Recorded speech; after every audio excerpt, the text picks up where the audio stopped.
नारायण नारायण. तर भक्तजन हो, दुर्वास ऋषींच्या शापामुळे देवेंद्र श्रीहीन झाले आणि श्री महालक्ष्मी देवी या सृष्टीतून लुप्त झाल्या.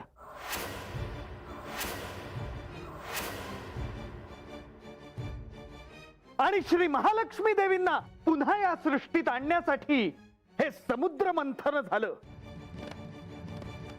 आणि भक्तजन हो, तो क्षण आला जेव्हा श्री महालक्ष्मी देवी या सृष्टीच्या उद्धारासाठी पुन्हा अवतरल्या.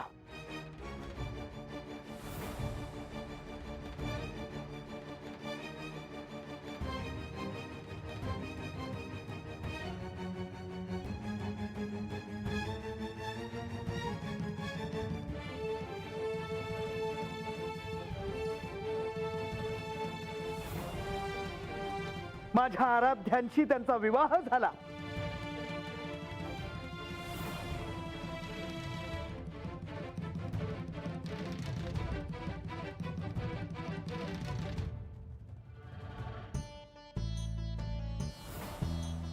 सगळीकडे आनंदाचे वातावरण होते, प्रसन्न वातावरण होते. नारायण नारायण. श्री महालक्ष्मी देवी पुन्हा या सृष्टीत अवतरल्या होत्या. म्हणजे आता हे समुद्र मंथन पूर्ण झाले होते का? सांगा सांगा सांगा.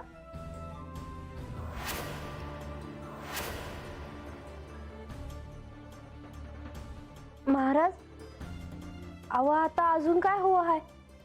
जे जे संदेशनी मिळायचं होतं ते मिळालं आहे की नाही? अजून सारं काही मिळालेलं नाही.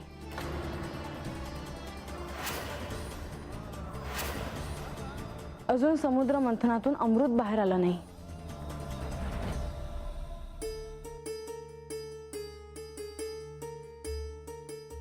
नारायण नारायण. अगदी योग्य ओळखलेत देवी.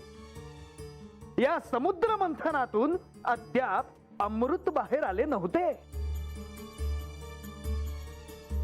आता प्रतीक्षा होती ती अमृताची. देव आणि दैत्यांना ते समुद्रातून बाहेर काढल्याखेरीज थांबणं अशक्य आहे. होय देवी, कारण ते अमृत प्राप्त करून मृत्यूवर विजय मिळवण्याचा मानस देव आणि दैत्य या दोघांचाही होता.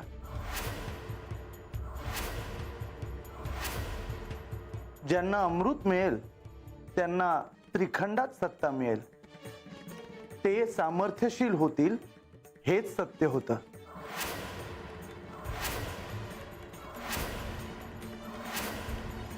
आणि म्हणूनच या समुद्र मंथनाला पुन्हा प्रारंभ झाला. नारायण नारायण.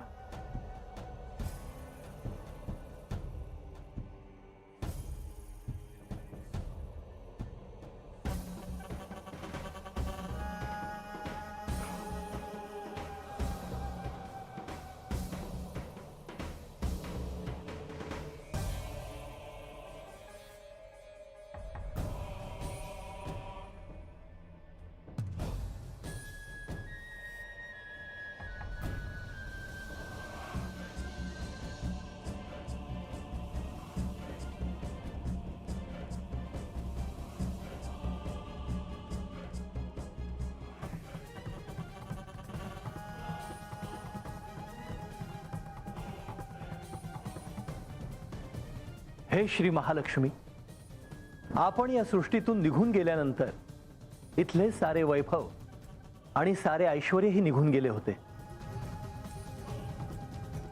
पण आता आपण पुन्हा प्रकट झाला आहात आणि साऱ्यांनाच पुन्हा ऐश्वर्य प्राप्त झाले आहे. देवेंद्र, बळी, ह्यापुढे अहंकारामुळे असं घडणार नाही, ह्याकडे लक्ष द्या. होय देवी, पुन्हा असे कधीही होणार नाही. माधवा, आता समुद्र मंथनाला पुन्हा प्रारंभ करूया. होय, कारण अजून अमृत कलश बाहेर आलेला नाही. आणि मला खात्री आहे की सगळेजण ह्याचाच विचार करतायत की अमृत कलश अजून बाहेर कसा आला नाही. त्यामुळे अधिक वेळ न घालवता त्वरित पुढील कार्याला प्रारंभ करावाच लागेल. प्रभू, आपण जसे सांगाल तसेच होईल.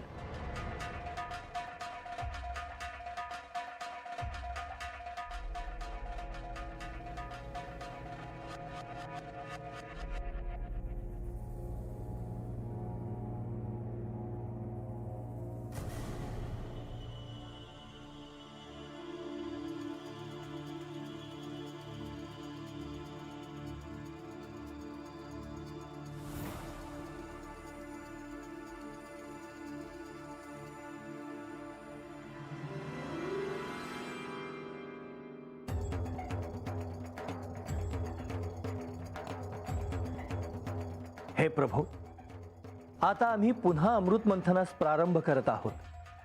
आपला कृपाशीर्वाद असू द्यावा.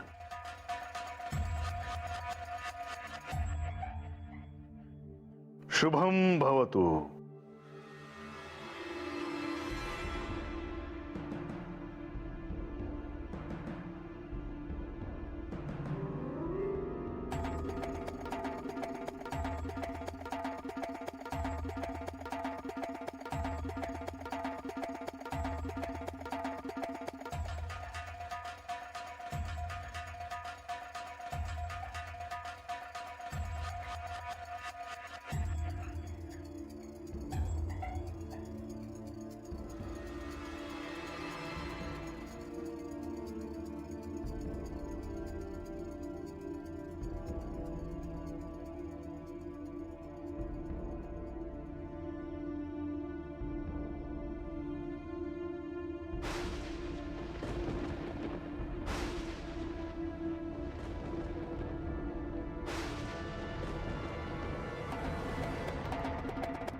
कदाचित अमृत. नक्कीच अमृत येत असणार.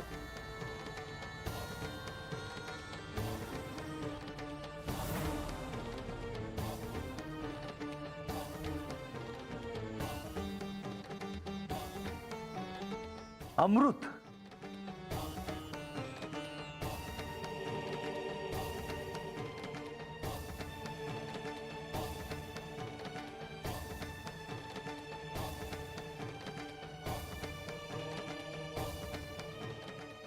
प्रणाम प्रभो. हे धन्वंतरी, ह्या समुद्र मंथनातून ह्या सृष्टीत तुमचे आगमन झाले आहे. तुमचे स्वागत आहे. तुमच्या येण्याने या सृष्टीत असलेल्या सर्व विकारांवर, सर्व रोगांवर उपचार करणे शक्य होणार आहे. देवांचे नव्हे, केवळ देवांचेच नव्हे तर संपूर्ण सृष्टीच्या वैद्यक शास्त्राचे आपण जनक आहात. आपला कृपाशीर्वाद सदैव या सृष्टीतील चराचरांवर असू द्यावा. होय देवी. आणि या समुद्र मंथनातून मी माझ्यासह हे अमृत घेऊन आलो आहे.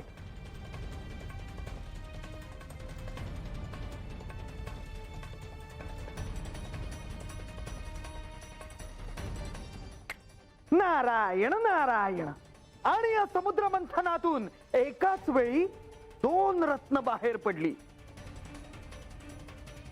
एक म्हणजे श्री धन्वंतरी आणि दुसरं अमृताचा कुंभ.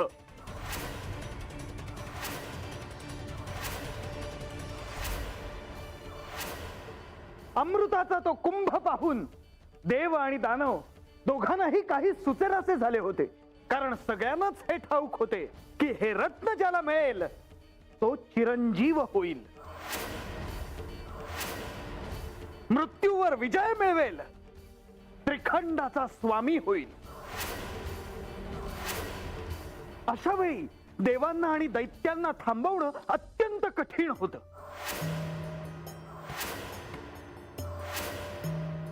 का? समुद्र मंथनातून बाहेर येणाऱ्या रत्नांचे वाटप हे त्रिमूर्तींनी ठरवणे अपेक्षित आहे आणि ते सगळ्यांना मान्यही आहे. होय देवी, पण परंतु हा प्रसंग तितका सोपा नव्हता देवी. कारण प्रसंगी त्रिमूर्तींचंही म्हणणं कुणाला पटलं नसतं. मग त्याची विभागणी झालीच नसती. ती झालीच देवी, आणि त्यासाठीच मला स्त्रीरूपाचा अवतार घ्यावा लागला. स्त्री रूपाचा? होय म्हाळसा, स्त्री रूपाचा अवतार. पण असे का? ते तुम्हाला आख्यानात कळेलच देवी. म्हाळसा, या समुद्र मंथनाचा अत्यंत महत्वाचा भाग. ह्यात श्री विष्णू यांनी घेतलेल्या सुंदर स्त्रीच्या रूपाचा अवतार.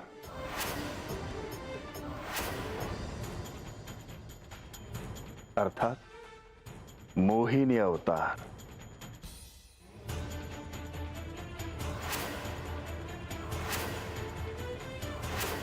नारायण नारायण. मुनिवर, आख्यानाला पुन्हा प्रारंभ करा. नारायण नारायण. होय देवा. नारायण नारायण. आता समुद्रातून अमृताचा कुंभ हाती घेऊन धन्वंतरी बाहेर आले. तो कुंभ बघून सर्वांना हीच आशा होती की हे अमृत आपल्याला मिळावं. सर्वजण धन्वंतरींकडे आशेने पाहत होते. ओम वासुदेवाय विद्महे वैद्यराजाय धीमहि तन्नो धन्वंतरी प्रचोदयात्. ओम नमो भगवते वासुदेवाय धन्वंतरये अमृत कलश हस्ताय सर्वामय विनाशाय त्रैलोक्यनाथाय श्री विष्णवे नमः. नारायण नारायण. मुनिवर, धन्वंतरींविषयी मी आधी ऐकले आहे आणि त्यांचे दर्शन देखील मला झाले आहे. पण ह्या क्षणी धन्वंतरींचे स्मरण करताना तुम्ही श्री विष्णूंना प्रणाम केला याचे प्रयोजन मला कळले नाही. हे प्रभू, श्री म्हाळसा देवींनाच काय तर साऱ्यांनाच हा प्रश्न पडणं स्वाभाविकच आहे. म्हाळसा, नारद मुनींनी असे केले कारण धन्वंतरी म्हणजे श्री विष्णू ह्यांचा एक अवतार मानावा लागेल.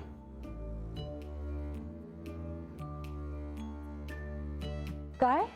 होय देवी, धन्वंतरी म्हणजे माझ्या आराध्यांचेच एक रूप.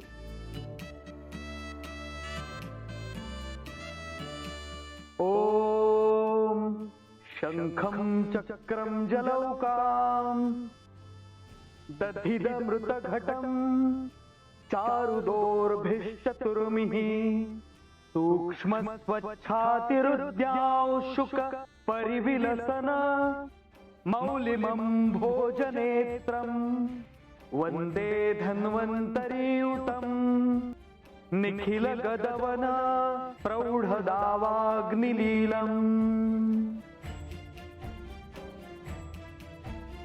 आपल्या रूपाचे, आपल्या महतीचे वर्णन करण्यासाठी माझ्याकडे शब्दही कमी पडतील प्रभू.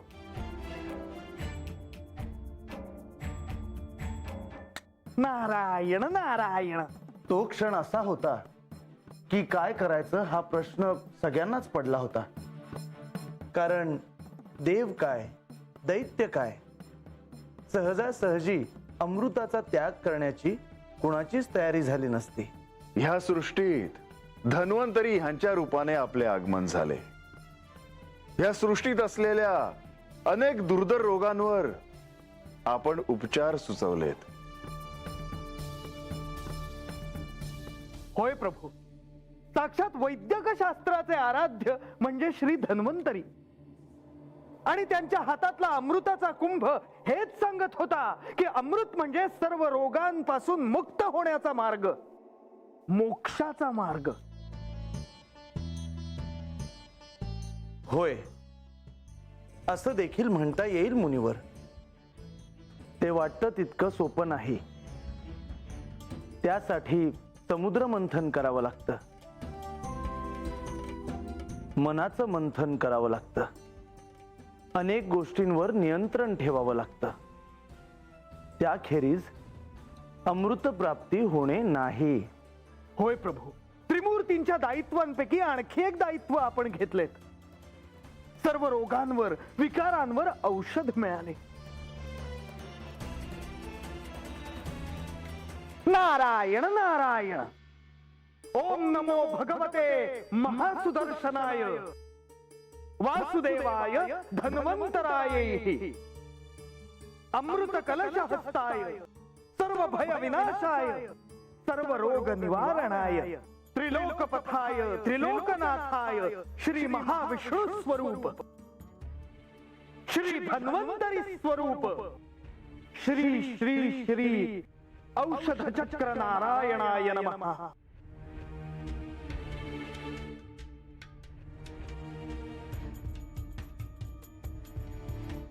मला अजूनही तो क्षण आठवतो आहे, जेव्हा श्री धन्वंतरी हाती अमृताचा कुंभ घेऊन काठावर त्रिमूर्तींसमोर येऊन उभे राहिले. भासा, तुला धन्वंतरींबद्दल ठाऊक आहे असं तू म्हणालीस. हो, पण खरोखरच मला याची कल्पना नव्हती की वैद्यकशास्त्राचे आराध्य म्हणजेच श्री धन्वंतरी हे श्री विष्णूंचे रूप आहे. विवाहाआधी माझी आणि त्यांची भेट झाली होती, तेव्हाची ही गोष्ट आहे. जेव्हा लोकांच्या हितासाठी यांनी विषप्राशन केले होते, तेव्हा माझे अर्धे शरीर काळे पडले होते.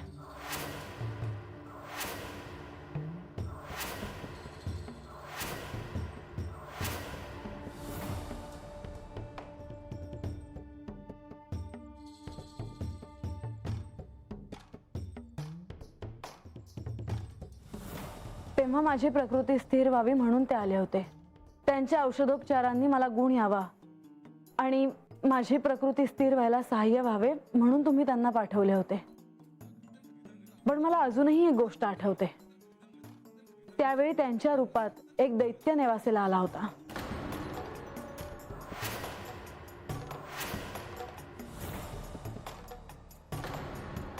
खरं सांग, कोण आहेस तू? आठवतंय तुम्हाला? होय, मला आठवतंय. त्यानंतरही माझी त्यांची भेट झाली होती. दीपावलीच्या वेळी धन्वंतरी जेजुरीत आले होते. त्यावेळी तुम्ही जेजुरीत नव्हतात.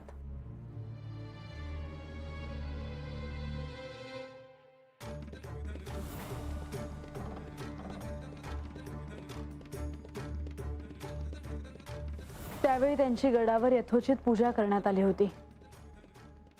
पण त्यावेळी त्यांना तुमचे दर्शन घडले नाही, कारण तेव्हा तुम्ही जेजुरीत नव्हतात. तुम्हाला आठवतंय का हे? वानू, काय रे? अगं ती महाराज काय म्हणते, ती देवांचं वैद्य का कुणी त्यातनं बाहेर आलं म्हण. वय, आणि मला देवी बी हेच सांगत आहे ती का ते आता आल्याचं त्यांच्या ध्यानात आहे. असेल की.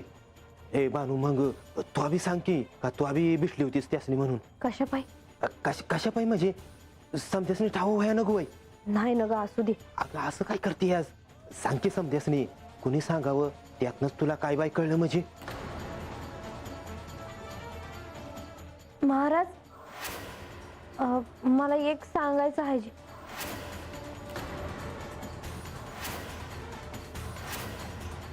तुला काही सांगायचे होते का बानू? वय, काय? आता मी देवांच्या वैद्याचं नाव ऐकलं तर मी त्यासनी भेटले हाय हेच सांगायचं होतं मला.